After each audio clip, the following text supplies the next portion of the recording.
નથી કેમ કે તમારા બધાને એવી કોઈ ને કોઈ તકલીફ છે જે અમે આપી શકતા નથી એ આ થેરાપી નો શું કહેવાય પેલા સમજીએ તો કે તમારા ચેતા તંતુનો ઉત્તેજિત કરી અને રોગ નિવારણ તમારા દુખાવા દૂર કરવા માટે કેવી રીતે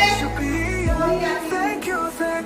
પણ આપણા શરીરના અંદર અલગ અલગ હોર્મોન છે તો એમાં એક ને એવું છે કે જેને દૂર કરવા માટે એન્ડોર્ફિન નામની શું કરે કે તમે આ થેરાપી જો તેની લો તો ચેતા તંતુનો ઉત્તેજિત કરીને રોગ નિવારણ ક્રિયાથી મુક્તિ મળે જે મગજમાં લોહી પહોંચાડતા મગજમાં આ सकारात्मक ऊर्जा का संचार हो रहा આપણે જે થેરાપી લઈએ છીએ એ તમારા હોર્મોન્સના स्वस्थ કેમ કે આપણા શરીરના અંદર છે આપણે દુખાવો બહુ થાય એટલે આપણે ગોળી લઈએ